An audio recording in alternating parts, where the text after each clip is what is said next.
At the water's edge, the Amazon rearranges the rules again. The ground softens into silt, roots dissolve into submerged tangles, and the surface becomes a shifting boundary that reflects more than it reveals. From above, the river appears calm, a dark mirror broken only by drifting debris and the faint geometry of ripples. From below, it is a layered system of pressure, current, and suspended particles, where visibility is limited, but information still travels, through vibration, through displacement, through the subtle language of movement in water. This is where the Cayman operates, not as a constrictor, but as something more direct and, in many ways, more absolute.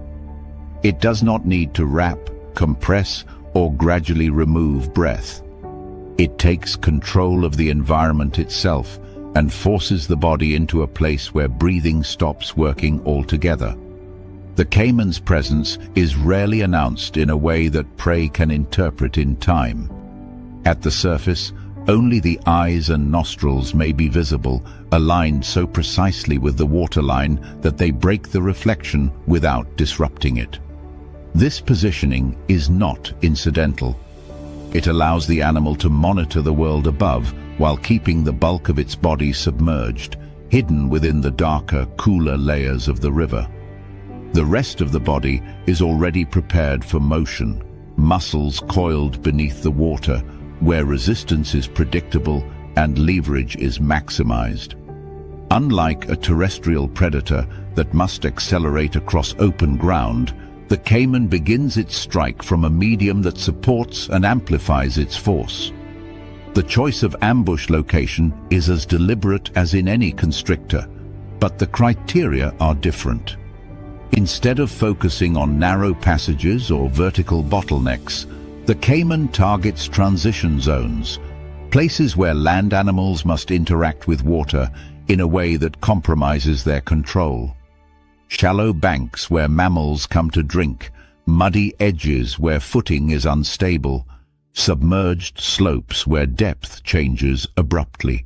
These are not just feeding sites. They are points where balance, orientation, and breathing are already under strain. An animal lowering its head to drink shifts its center of gravity forward, reduces its field of vision, and commits to a posture that is difficult to reverse quickly. In that moment, the distance between surface and depth becomes the critical dimension. When the strike happens, it is not a prolonged chase. It is a sudden reconfiguration of space. The Cayman explodes upward from below, jaws opening at the last possible moment to reduce drag, and closes with a force that is both precise and overwhelming. The teeth are conical, designed not to slice but to penetrate and hold. Once they engage, the grip is secure, and the rest of the body follows through, using the water as both support and resistance. This is not just a bite.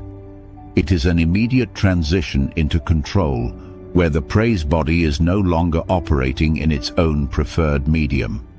The critical shift occurs in the seconds after contact. On land, an animal might attempt to pull away, to brace, to use its limbs to generate counterforce. In shallow water, those options degrade rapidly. The substrate gives way under pressure, turning firm ground into a slipping surface. Each attempt to push or twist displaces mud and silt, further reducing traction. At the same time, the Cayman begins to pull, not necessarily with brute force alone, but with the advantage of being anchored in water. Its mass is supported, its movements are efficient, and its leverage increases as more of the prey's body is drawn into the river. Breathing, which depends on rhythm and control, becomes the first system to fail. The head is forced downward or sideways, the airway disrupted by water, pressure, or both. Even brief submersion can trigger a cascade of responses: panic, rapid inhalation attempts, and the aspiration of water if the timing is wrong. The prey is no longer deciding when to breathe. It is reacting to a medium that does not allow for stable respiration. The caiman does not need to crush the chest or restrict expansion directly. By controlling the position of the head and the orientation of the body, it effectively removes the conditions necessary for breathing to function.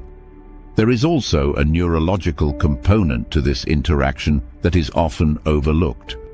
Sudden submersion and loss of footing can disrupt coordination in ways that go beyond simple panic. The inner ear, responsible for balance, is challenged by rapid changes in orientation and pressure. Limbs that were adapted for walking or running are now pushing against water and unstable substrate, generating inefficient movement. The brain, receiving conflicting signals about position and motion, struggles to organize a coherent response. This is not just a physical struggle. It is a sensory one, where the body's internal systems are no longer aligned with the external environment. The caiman's strength lies in exploiting this mismatch. Its anatomy is built for this medium. A powerful tail that generates thrust, a low-profile body that reduces drag, and a jaw structure capable of maintaining a firm grip even as forces shift. Once the initial clamp is established, the animal can employ a range of movements to maintain control.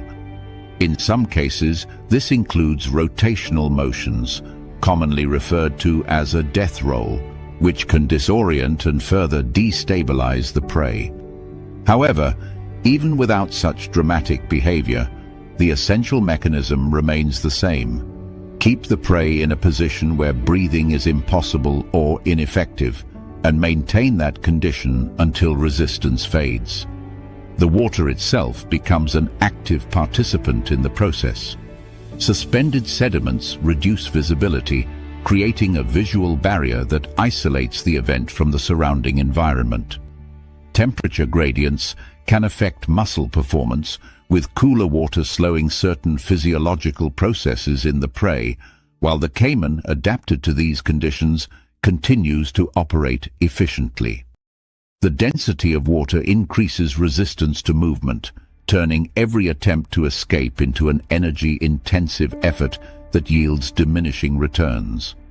Over time, the balance shifts further in favor of the predator, not because it is exerting more force, but because the environment is amplifying its control. Thermoregulation again underpins the timing of these encounters. Caimans, as ectotherms, rely on external heat to regulate their metabolic activity. They often position themselves in ways that allow them to maintain a stable body temperature, basking partially at the surface, moving between sunlit and shaded areas, or selecting water bodies that retain heat. This ensures that when a strike opportunity arises, the muscles are capable of generating the necessary alcohol and speed. At the same time, the water provides a buffer against extreme temperature fluctuations, allowing the animal to remain active across a range of conditions that might challenge purely terrestrial predators. From an ecological standpoint, the caiman's role extends beyond individual predation events. It influences the behavior of other species, shaping how and when animals approach water. Certain mammals may choose different drinking times, avoid specific banks, or adopt more cautious postures in response to the risk. Birds may alter their perching locations near water bodies, and amphibians may adjust their activity patterns. The presence of a predator that controls the interface between land and water creates a ripple effect, altering the flow of movement and interaction across the ecosystem. What distinguishes the caiman in the context of air-first killing is the way it bypasses the need for direct compression. It does not have to squeeze the chest or restrict circulation through coils. Instead, it removes the conditions under which breathing can occur at all.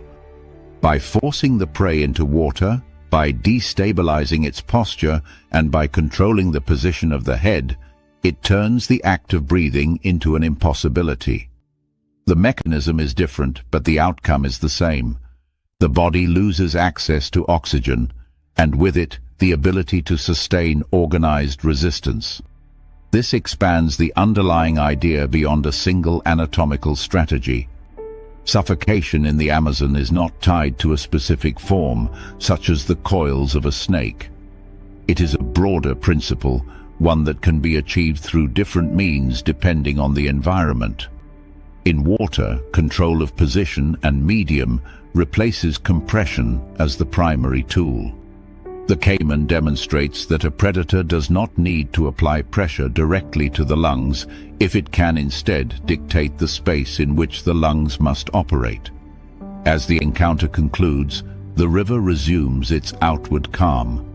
The surface smooths, reflections return, and the subtle movements of current and debris continue as if nothing has occurred. Beneath that surface, however, the dynamics of the ecosystem remain shaped by these interactions. The boundary between land and water is not a neutral zone. It is a point of vulnerability, where the rules of one environment give way to those of another. In that transition, predators like the caiman find their advantage, turning the simple act of drinking or crossing into a moment where breathing, normally automatic and unnoticed, becomes the decisive factor between survival and failure. The river does not announce danger in the Amazon. It absorbs it. At the margins, where water meets land, where roots braid into dark shallows and leaf litter softens into mud, the environment becomes less a boundary and more a blending of systems. This is where footing is uncertain, where reflections distort depth, and where movement carries differently through water than through air. It is also where the anaconda waits, not as a dramatic presence, but as a continuation of the environment itself.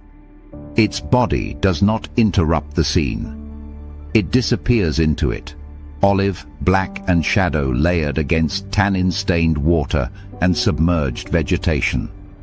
What makes this predator effective is not speed or spectacle, but the fact that, in most cases, it is never truly seen before contact begins. The ambush does not start with motion. It starts with stillness.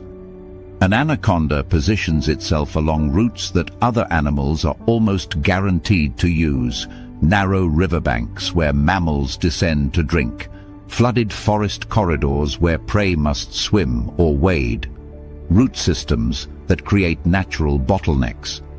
These are not random choices. They are the result of a predator tuned to landscape geometry, to the way bodies move through space when options are limited. In these locations, prey animals are already compromised before any attack begins. Their attention is divided between drinking, navigating unstable ground, and monitoring for threats they can actually detect, typically those that move or make noise. The anaconda does neither. It waits in water that muffles scent and dampens vibration, reducing the cues that would normally betray a predator's presence. When the strike comes, it is fast but not chaotic. The head launches first, driven by powerful axial muscles, jaws opening just enough to secure a grip. The teeth are not designed to slice or tear. They are recurved, angled backward to anchor. This is not a bite meant to kill. It is a grip meant to hold long enough for the rest of the body to arrive. Within fractions of a second, coils follow, looping around the prey in a sequence that is both mechanical and adaptive. The snake does not wrap randomly. It adjusts based on the size, shape, and resistance of the animal, placing loops where they can best control movement and restrict expansion of the chest. This is where the real mechanism begins, and where most misconceptions fall apart. The anaconda does not rely on crushing bones. While fractures can occur, they are not the primary method of subduing prey. The critical process is constriction, and more specifically, the manipulation of breathing and circulation. Each time the prey exhales, the coils tighten incrementally. Not dramatically, not with a single crushing force, but with a series of controlled adjustments that prevent the chest from re-expanding. Breathing becomes progressively shallower, then ineffective. The animal attempts to inhale, but the space needed for lung expansion is no longer available. What follows is not an explosive moment, but a gradual loss of function as oxygen levels drop and carbon dioxide rises in the bloodstream. Recent physiological studies on constricting snakes suggest that the process may be even more efficient than previously understood. In addition to restricting breathing, the pressure exerted by the coils can interfere with blood flow, particularly venous return to the heart. This means that circulation itself becomes compromised, accelerating the onset of unconsciousness. From the outside, the scene can appear deceptively calm. There is movement, but it is contained, dampened by the water and by the snake's control. There is no cinematic thrashing that lasts for minutes. Instead, there is a rapid transition from struggle to weakness and then to stillness. Water intensifies every part of this interaction. On land, an animal might brace, push, or leverage its body against the ground to resist. In water, that resistance is reduced. The substrate shifts underfoot or disappears entirely. Muscles that would normally generate force are now working against drag and instability. Panic compounds the problem. Many prey species are not adapted for prolonged or controlled movement in water, especially when suddenly attacked. Their responses become less efficient, more erratic, consuming energy without producing escape. The anaconda, by contrast, is fully adapted to this medium. Its buoyancy reduces the energy cost of holding large prey, and the water supports its mass as it tightens and adjusts its coils. There is also a sensory dimension to this environment that favors the predator. Water transmits vibration differently than air, and the anaconda's body is highly sensitive to these cues. Even when visibility is low, common in the sediment-rich dark waters of the Amazon, the snake can detect movement through pressure changes and subtle disturbances. This allows it to track the position and intensity of the prey's struggle without relying heavily on sight. The result is a feedback loop. As the prey moves, the snake adjusts. As the snake tightens, the prey's movements become less effective, generating weaker signals, leading to even more precise control. The locations where anacondas hunt are not chosen only for prey availability, but for how they amplify these advantages. Flooded forests, for example, create a three-dimensional maze of trunks, branches, and submerged obstacles. Prey animals moving through these areas are forced into slower, more deliberate movement, often swimming or wading between trees. Escape routes are limited and predictable. Similarly, the edges of oxbow lakes and slow-moving tributaries provide soft, unstable banks where footing is unreliable. An animal lowering its head to drink is already shifting its center of gravity forward, reducing its ability to react quickly to a lateral strike. Thermoregulation also plays a role in shaping these encounters. As ectotherms, anacondas rely on external heat sources to regulate their body temperature. Water bodies in the Amazon often provide relatively stable thermal environments compared to the forest floor, especially during periods of intense heat. By remaining partially submerged, the snake maintains a physiological state that supports both patience and sudden bursts of activity. This is not a predator that can afford constant motion. Its strategy depends on conserving energy, and deploying it precisely when conditions align. From an ecological perspective, the anaconda occupies a role that is both apex and opportunistic. It is capable of taking large prey, capybaras, deer, caimans, but it does not exclusively target them. It responds to availability, to vulnerability, to the intersection of size, position, and timing. This flexibility is part of what makes its hunting method so effective.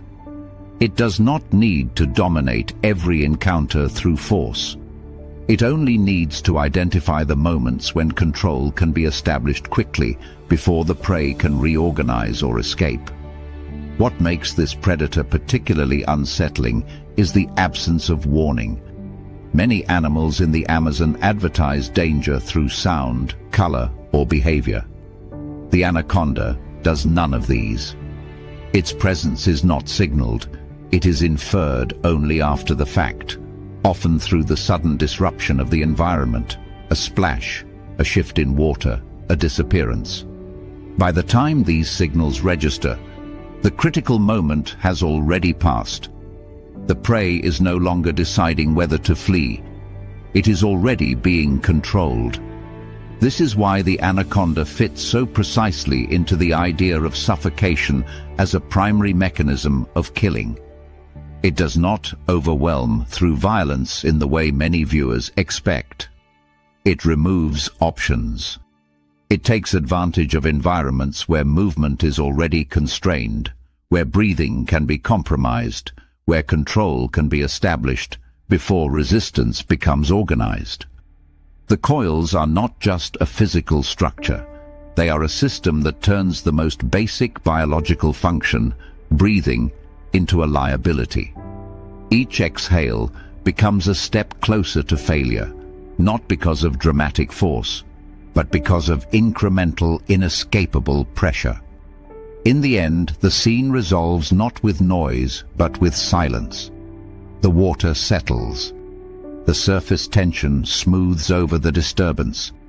The roots and leaves return to stillness. What remains is a predator that has spent minimal energy to achieve maximum control, and an environment that has already absorbed the evidence of what occurred. In the Amazon, that is often how the most effective predators operate. They do not announce themselves. They integrate, wait, and act at the exact point where control is easiest to establish and hardest to break. Above the forest floor, the Amazon reorganizes itself into layers that feel less like ground and more like suspended terrain.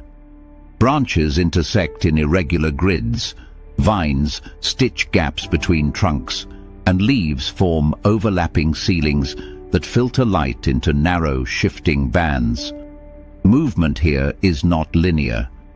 It is vertical, diagonal, and often discontinuous, forcing animals to navigate by grip, balance, and memory rather than speed. In this space, distance shrinks. A predator does not need to cross meters of open ground to intercept prey. It only needs to occupy the exact branch, the exact angle, where movement will pass within reach. This is where the tree boa operates, and why its version of suffocation feels faster, tighter, and in many ways more decisive than its ground-dwelling relatives. The canopy and understory are not silent, but their sounds are fragmented. Leaves absorb and scatter noise, and the vertical complexity of the forest breaks up clear lines of detection. A bird shifting position on a branch, a bat returning to a roost, a frog adjusting its posture on a wet leaf. These are small, localized events, often masked by the constant background of insects and distant calls. The tree boa does not need to overpower this soundscape. It uses it. Coiled along a branch, its body becomes part of the structure, aligned with the wood in both shape and stillness. Its coloration, greens, browns, and irregular patterns, mirrors the play of light and shadow across bark and foliage. From a distance, It is not a snake. It is a continuation of the branch. Positioning is everything in this environment. A tree boa selects perches that intersect with habitual roots, branches near fruiting trees that attract birds and mammals, pathways between canopy layers used by arboreal rodents, or leaf clusters where amphibians gather in humid pockets. These are not random choices. They are based on an understanding, encoded through instinct and reinforced through experience, of how prey moves in three-dimensional space. Unlike the ground, where movement often follows trails or edges, the canopy offers multiple pathways. The boa's strategy is to reduce this complexity by choosing points where those pathways converge or narrow, forcing prey into predictable trajectories. The strike, when it comes, is shaped by gravity as much as by muscle. Suspended from a branch, the boa can launch downward or sideways with minimal energy loss, its body already anchored at one end. The head extends rapidly, jaws opening to secure a grip, while the rest of the body follows in a controlled cascade. This is not a leap into open space. It is a guided extension along a pre-selected vector, where the distance to the target has already been minimized by positioning. For a bird or small mammal, the moment of contact often occurs before any meaningful escape response can be organized. Wings may begin to open, limbs may push, but the initial advantage has already shifted. The anchor bite functions as it does in other constrictors, but the context changes its impact. In the canopy, there is rarely a stable surface to brace against. A bird caught on a branch cannot simply plant its feet and push away with full force. A bat returning to a perch has limited options for immediate maneuvering once contact is made. The boa's teeth secure the prey, and within fractions of a second, coils begin to wrap. The first loop is often enough to disrupt balance entirely, pulling the prey's center of mass away from the branch and into the snake's body. From there, additional loops follow, tightening not only around the prey, but sometimes around the branch itself, creating a system of anchors that stabilizes the snake while destabilizing the victim. This is where the suffocation dynamic becomes particularly unforgiving. In mid-air, or on unstable footing, the prey's ability to coordinate breathing with movement is already compromised.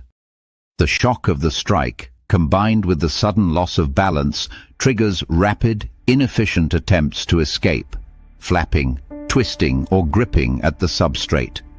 Each of these actions consumes energy and disrupts normal breathing patterns. As the boa tightens its coils, it does so in response to these movements, incrementally increasing pressure at the exact moments when the prey exhales or struggles. The result is a rapid transition from controlled respiration to erratic, shallow attempts at inhalation that fail to expand the chest effectively. Physiologically, the process mirrors that of larger constrictors, but the timeline can be compressed. Smaller prey species have higher metabolic rates and less tolerance for oxygen deprivation. Their cardiovascular systems, adapted for rapid bursts of activity, can become liabilities when circulation is restricted. As the coils apply pressure, venous return is impeded, reducing the flow of blood back to the heart. This, combined with restricted lung expansion, accelerates the onset of hypoxia. From an external perspective, the sequence appears almost abrupt. A brief flurry of movement, followed by a noticeable decline in resistance, and then stillness. Sensory adaptations again play a subtle but critical role. Tree boas, like their terrestrial counterparts, possess heat-sensitive pits that allow them to detect warm-blooded prey in low-light conditions.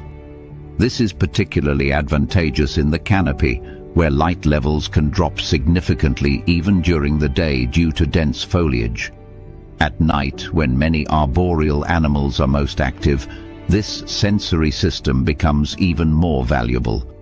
A bird settling onto a branch, a rodent moving along a vine, or a bat clinging to a perch emits a thermal signature that stands out against the cooler background. Combined with chemical cues and the detection of vibration through the branch itself, the boa can build a precise understanding of when and where to strike. Thermoregulation in the canopy introduces additional complexity. Elevated positions can expose the snake to more variable temperatures, influenced by sun exposure, wind, and the insulating effects of foliage. Tree boas often select perches that balance these factors, allowing them to maintain a body temperature conducive to both ambush and digestion. A branch that receives intermittent sunlight may provide just enough warmth to support metabolic readiness without exposing the snake to predators or overheating. This balance is critical because, as with all ectotherms, performance is tightly linked to temperature. A snake that is too cool may miss its opportunity. One that is too exposed may become a target itself. The vertical nature of this environment also affects what happens after the initial capture. Unlike on the ground or in water, where a predator can rely on a stable base, the tree boa must manage both the prey and its own position simultaneously.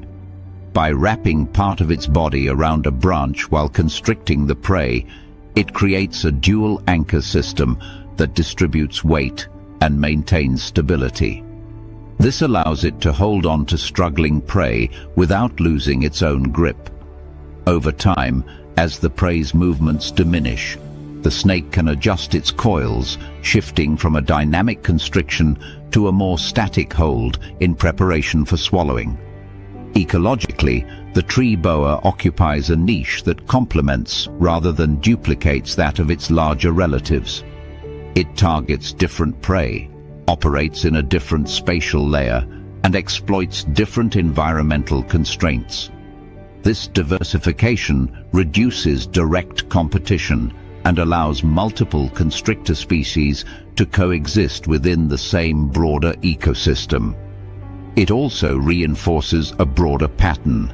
The Amazon does not rely on a single method of predation repeated at different scales. It refines and redistributes strategies across habitats, adapting them to the specific challenges and opportunities of each layer. What makes the tree boa's approach particularly effective is how it transforms vertical space into a trap. For many arboreal animals, the canopy offers safety from ground-based predators. It provides escape routes, visibility, and access to resources. But this safety is conditional. It assumes that threats come from below or from a distance. The tree boa disrupts this assumption by positioning itself within the very pathways that prey consider secure. It does not need to chase through the canopy or pursue over long distances. It only needs to occupy the point where movement becomes predictable and options narrow. The moment of contact is therefore not just an attack, but a shift in the rules of the environment.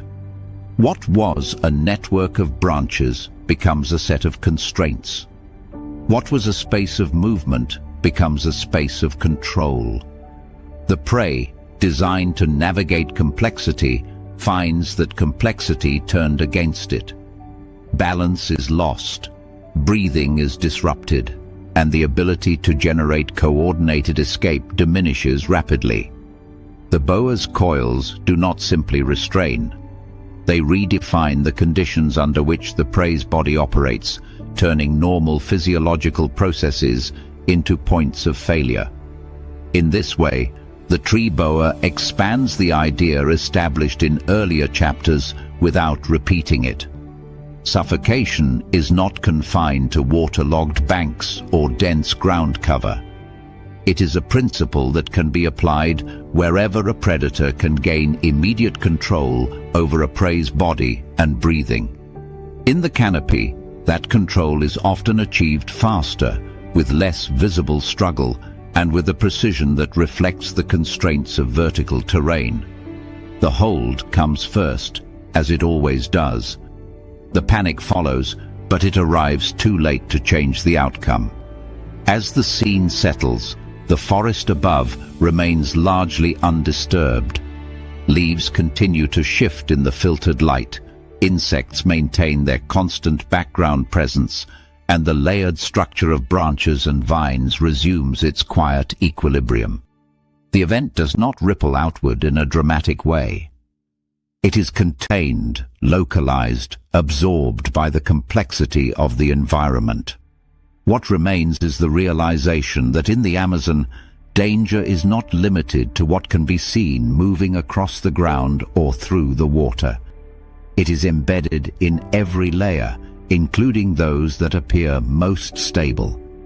In the canopy, as on the forest floor, survival often depends on a simple but unforgiving reality. The moment control is lost, the ability to breathe and to act can disappear with it. The forest does not loosen its grip when you leave the water. It simply changes how control is applied. Along game trails pressed into damp soil, beneath arches of roots and low branches polished by repeated passage, movement becomes patterned and predictable. Leaves carry scent, trunks carry scratch marks, and the ground records weight in subtle depressions that persist long enough to be read by something that knows what to look for. In this system, the jaguar does not operate as a distant chaser. It works close, within meters, inside the same confined corridors its prey uses. The encounter is not built around pursuit across open ground. It is built around proximity, precision, and the immediate control of the most critical parts of the body. The jaguar's presence is often felt before it is seen, but rarely in a way that offers a clear warning. The forest does not fall silent in a dramatic sense. Instead, small adjustments accumulate. A bird shifts its position without calling. A monkey pauses longer than expected before crossing a gap. These are not alarms that point directly to danger. They are changes in behavior that reflect pressure, subtle, distributed, and easy to misread if you are not tuned to them. The jaguar moves within this field of pressure, using it to mask its own approach. Its coat, patterned with rosettes that break up its outline, mirrors the fragmented light of the understory. Muscles move under skin with controlled economy, each step placed to minimize sound and disruption. Positioning, once again, defines the outcome. The jaguar selects locations where prey movement compresses into narrower channels, a bend in a trail, a gap between roots, the edge of a riverbank where animals must lower themselves to drink. These are not random ambush points. They are places where the prey's body is already committed to a specific orientation, where turning, accelerating, or changing direction requires time and space that may not be available. The jaguar does not need to be faster over distance. It needs to be closer at the moment when options collapse. The strike is an explosion of controlled force, but unlike the constrictors, it is not followed by a wrapping sequence. The jaguar's forelimbs extend first, claws unsheathed, hooking into the prey's body to anchor and destabilize. At the same time, the jaws move toward the head and neck region with remarkable accuracy. This is where the chapter diverges from the expectation of a purely crushing bite. While jaguars are capable of delivering one of the most powerful bites among big cats, often cited in the context of penetrating skulls or turtle shells, the majority of close-range mammalian kills are structured around control of breathing and movement rather than immediate structural destruction. The muzzle hold is one of the most effective expressions of this strategy. By clamping its jaws over the snout or muzzle of the prey, the jaguar interferes directly with airflow. The nostrils, essential for breathing during exertion, are compressed or blocked, and the mouth is prevented from opening fully. At the same time, the cat's forelimbs maintain pressure on the body, pinning it against the ground or a nearby structure. This combination creates a rapid shift in the prey's physiological state. Breathing becomes irregular, then increasingly ineffective, as the animal struggles to draw air through restricted passages. In other cases, the jaguar targets the throat or neck, applying a bite that compresses the trachea or disrupts blood flow through major vessels. This is not always a clean, singular action. It is part of a dynamic sequence in which the cat adjusts its grip in response to the prey's movement, maintaining control over the head and airway while using its body weight to limit the prey's ability to generate force. The goal is not to prolong the struggle, but to shorten it, to transition the prey from active resistance to a state where coordinated movement is no longer possible. The mechanics of this process are shaped by the jaguar's anatomy. Its skull is robust, with a short, powerful jaw that can generate significant force over a relatively small area. The neck muscles are equally developed, allowing the cat to hold and adjust its grip under resistance. The forelimbs, equipped with retractable claws, function as both anchors and levers, pulling the prey into positions that favor control.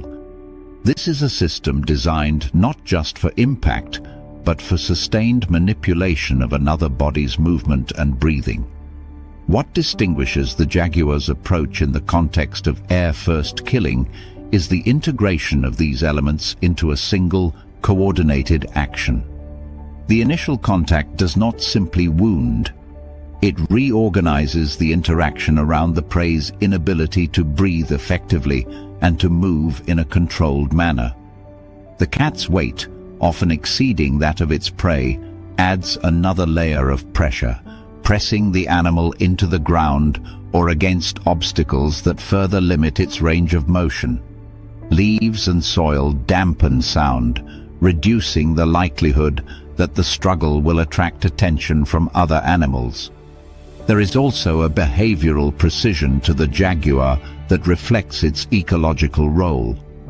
Unlike pack-hunting predators that rely on endurance and group coordination, the jaguar operates alone, which places a premium on efficiency.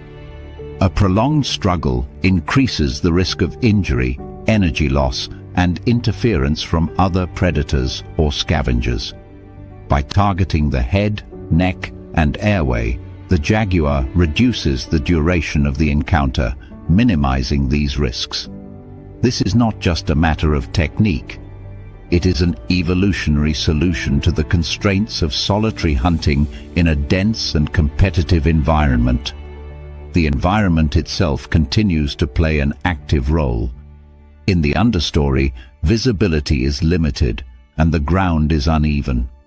Roots, fallen branches, and patches of soft soil create a surface that can either aid or hinder movement depending on how it is used. The jaguar's familiarity with this terrain allows it to position prey in ways that maximize its own advantage. A slight incline, a cluster of roots, or the edge of a clearing can become part of the control system, much like branches do for the tree boa or water does for the caiman. Thermoregulation and activity patterns further refine when these encounters occur. Jaguars are often most active during dawn, dusk, or nighttime, periods when temperature and light conditions align with both their physiology and the behavior of their prey.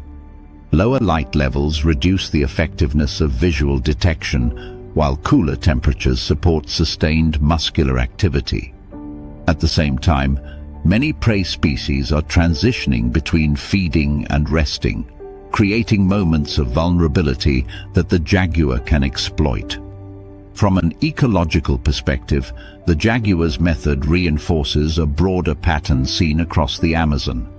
Different predators, operating in different environments, converge on the same fundamental principle: control the body in a way that disrupts breathing and coordinated movement, and the outcome follows. For reptiles, this may involve constriction or environmental manipulation. For a mammal like the jaguar, it involves direct physical control of the airway and the structures that support it. The mechanisms differ, but the underlying logic remains consistent. What makes the jaguar's inclusion in this sequence particularly valuable is that it demonstrates how this principle extends beyond ectothermic predators and into warm-blooded systems. The cat's metabolism, muscle function, and sensory capabilities differ significantly from those of snakes and crocodilians, yet the end result aligns with the same outcome.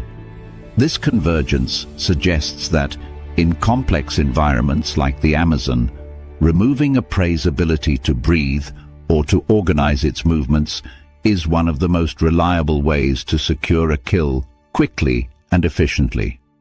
As the encounter concludes, the forest absorbs the event with the same quiet continuity seen in other chapters.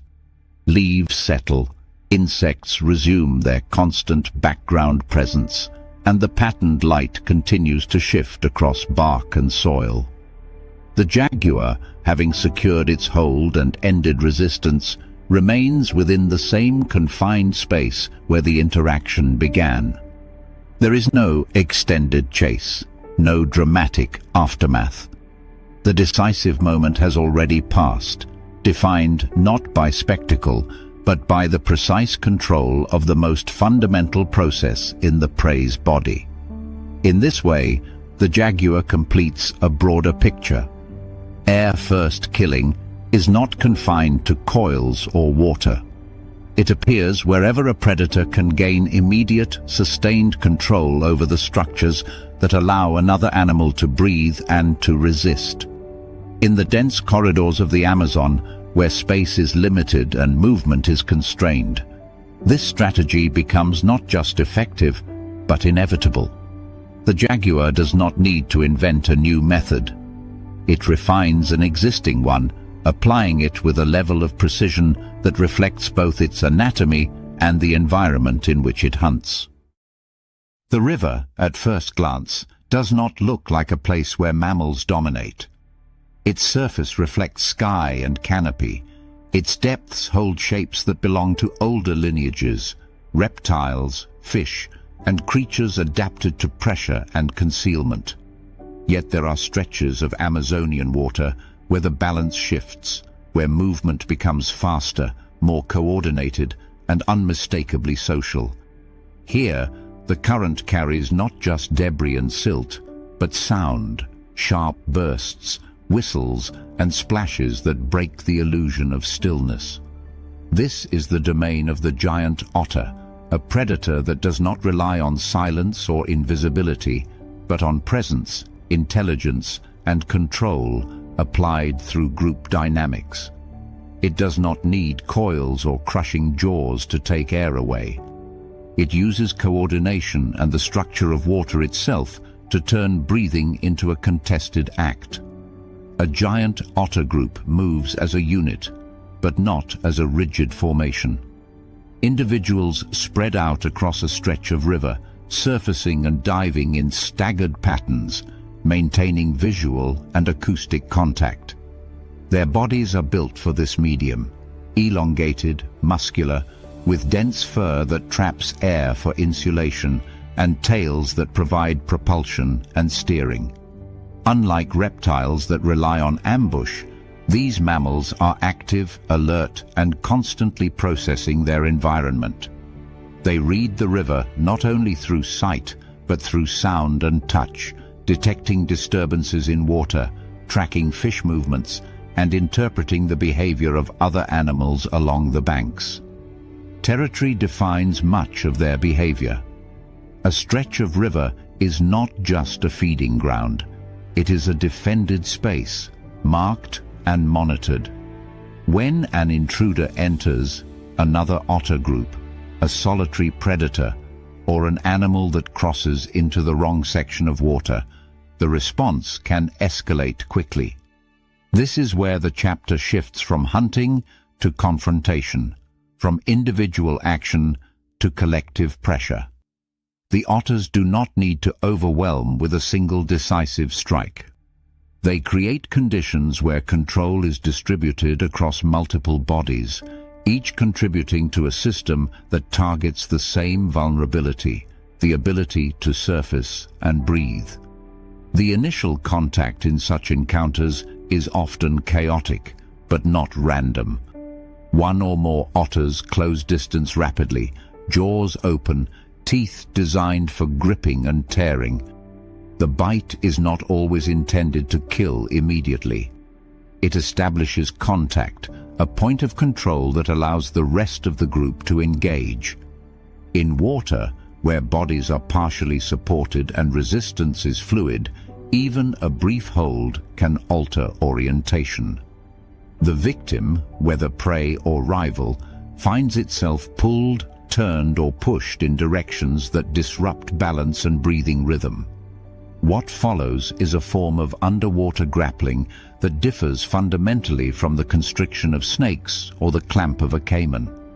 Multiple otters may engage at once, each targeting different parts of the body, flanks, limbs, or the head region. Their movements are fast and coordinated, shaped by constant communication through sound and proximity. The water becomes a shared medium where force is applied from several directions, preventing the victim from stabilizing or orienting itself toward the surface. Breathing, which depends on timing and access to air, becomes increasingly difficult under these conditions. Each attempt to rise is met with interference, another body crossing the path, a bite that redirects movement, a push that forces submersion. The surface, normally a simple boundary, becomes contested space. It is no longer enough to reach it. The victim must reach it without obstruction, with enough control to inhale effectively.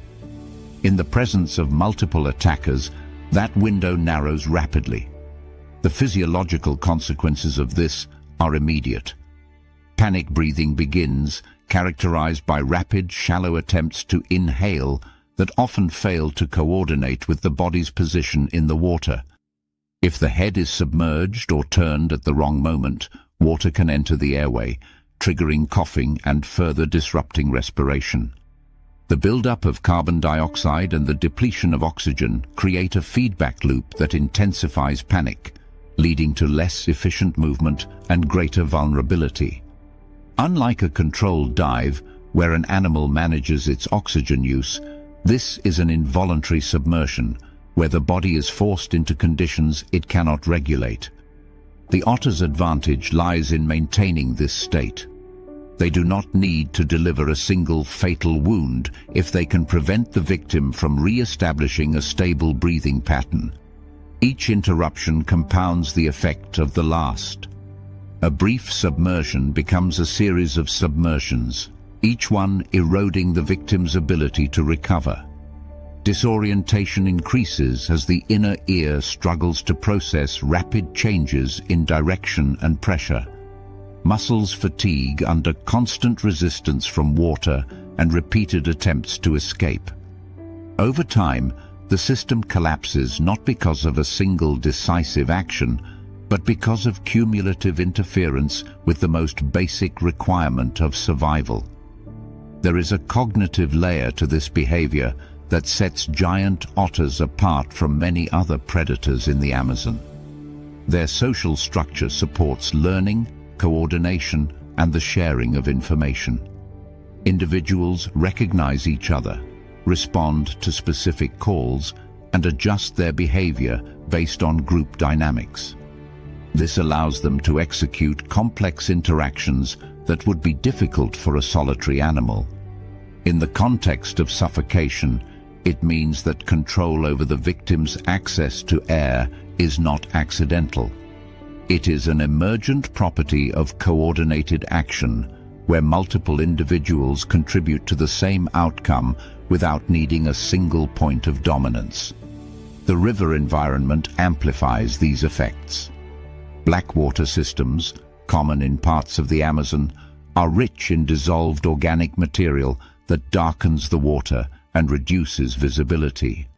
Suspended particles scatter light, creating a visual field where outlines blur and depth becomes difficult to judge.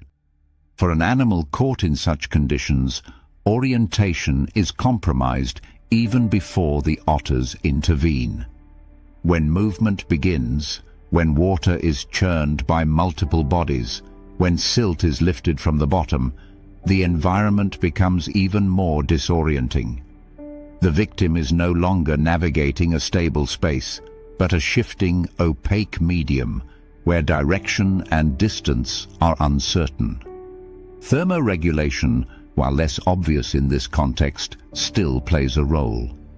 Giant otters, as mammals, maintain a stable internal temperature supported by their dense fur and high metabolic rate. This allows them to remain active and responsive in water that might slow or limit the performance of ectothermic predators. Their endurance in such conditions means they can sustain interactions over longer periods, maintaining pressure until the outcome is secured. At the same time, their need for frequent breathing makes them acutely aware of the importance of surface access, reinforcing behaviors that control and contest that access during confrontations. Ecologically, the presence of giant otters influences the behavior of other species in the river. Fish may alter their schooling patterns, avoiding areas where otters hunt. Caimans may yield space or adjust their activity to reduce conflict with these highly social mammals. Even birds and terrestrial animals may change how they approach the water's edge when otter groups are active nearby. This is not dominance in the traditional sense of size or strength.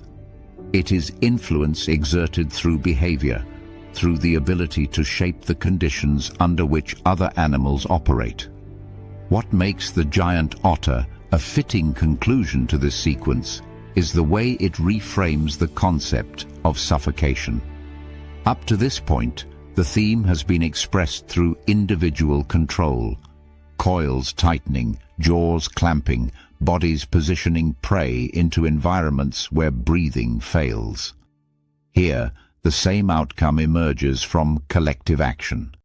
No single otter needs to maintain complete control at all times. Instead, control is distributed, passed between individuals as they move, bite, and reposition. The result is a continuous disruption of the victim's ability to breathe, achieved not through a single mechanism, but through a network of interactions. This expands the idea beyond anatomy and into behavior. Suffocation is not just a function of physical structures like coils or jaws. It is a function of how a predator or a group of predators can manipulate the conditions that allow breathing to occur. In the Amazon, those conditions are often tied to the boundary between water and air, a boundary that can be controlled, contested, and denied. As the encounter resolves, the river absorbs the disturbance in its own way. The surface settles, ripples flatten, and the layered reflections of sky and canopy return. The otters regroup, their movements returning to the fluid coordination of a hunting or traveling group. What remains is not a dramatic aftermath, but a subtle shift in the flow of the ecosystem. A space has been defended, a threat has been removed, and the pattern of movement along that stretch of river adjusts accordingly. In this final view, the Amazon reveals a consistent truth across its many forms. Whether through the silent pressure of a snake, the environmental control of a reptile, the precision of a solitary mammal, or the coordinated force of a social group, the outcome converges on the same point. Control the body's access to air, and the rest follows. The methods differ, the environments change, but the principle remains. Breathing, so automatic and unnoticed in ordinary moments, becomes the most fragile link when the system around it is turned against itself. The forest feels tighter away from the water. The ground firms up, the air thickens with heat and leaf vapor, and movement becomes a negotiation with obstacles rather than a glide through open space. Branches intersect at shoulder height, lianas hang in loose arcs, and fallen trunks create low corridors that force animals to duck, step, and weave. In this architecture, speed is less important than positioning, and visibility is often reduced to fragments, partial lines of sight broken by bark, shadow, and foliage. This is where the boa constrictor operates most effectively, not as a hidden mass beneath water, but as a quiet extension of the forest structure. It does not need depth or murk to disappear. It uses the geometry of wood and leaf to become something that is looked at without being recognized. A boa does not simply lie on the ground, waiting for chance. It selects positions that compress movement into predictable paths. A low branch above a game trail, a forked trunk where animals pass between roots, a tangle of vines that narrows a passage. These are not passive perches. They are decision points for prey, places where movement slows and posture changes. When a rodent, bird, or small mammal enters such a space, it is already adapting to the environment, lowering its body, adjusting its gait, committing to a direction that cannot be easily reversed. The boa's advantage is that it does not need to chase across open ground. It only needs to intercept at the moment when the prey's options are at their narrowest. The strike begins with an anchor, not a kill. The head drives forward with controlled speed, jaws opening just enough to secure purchase. The teeth, like those of other constrictors, are recurved and numerous, designed to grip rather than cut. Once they engage, they function less like weapons and more like hooks, preventing withdrawal. This initial contact is critical because it establishes a fixed point from which the rest of the body can operate. Without it, the prey could twist free or redirect its momentum. With it, the prey's movement is immediately translated into tension along the snake's body, a signal that guides the placement of coils. What follows is not a chaotic wrapping, but a rapid sequence of placement and adjustment. The boa throws one or more loops around the prey, often targeting areas where it can control both the torso and the limbs. In cluttered terrain, this process is assisted by the environment itself. A trunk becomes a brace, a branch becomes a barrier, and the prey's body is pressed not only against the snake, but against the forest. Escape is no longer a matter of pulling free in open space. It becomes a problem of disentangling from multiple points of contact, each one restricting movement in a different direction. The boa's body is not acting alone. It is using the forest as part of its constricting system. The mechanics of constriction mirror those of larger species, but the context changes their efficiency. As the prey exhales, the boa tightens incrementally, preventing the chest from expanding again. This is not a single decisive squeeze, but a series of adjustments that track the prey's breathing cycle. Each breath out becomes a step toward reduced lung capacity, and each attempt to inhale meets increasing resistance. At the same time, the pressure applied by the coils can interfere with circulation, particularly by compressing veins and reducing blood return to the heart. The combined effect is a rapid decline in oxygen delivery to the brain and vital organs, leading to weakness and loss of consciousness. What makes the boa especially effective in these scenarios is the scale at which it operates.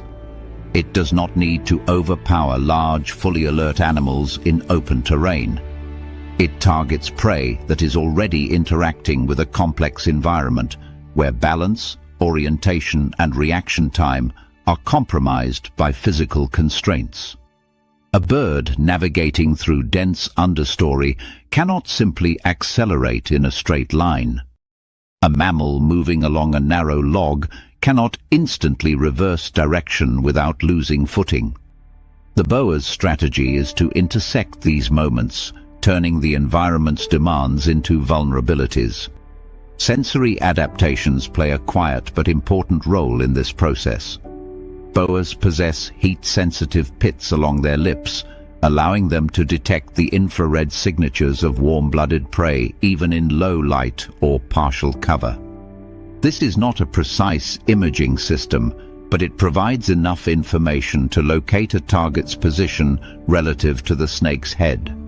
Combined with chemical cues detected through the tongue and Jacobson's organ, the boa builds a layered understanding of its surroundings.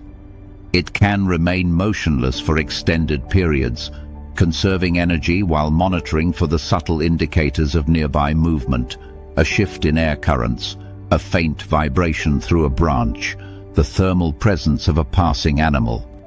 Thermoregulation shapes when and where these encounters occur.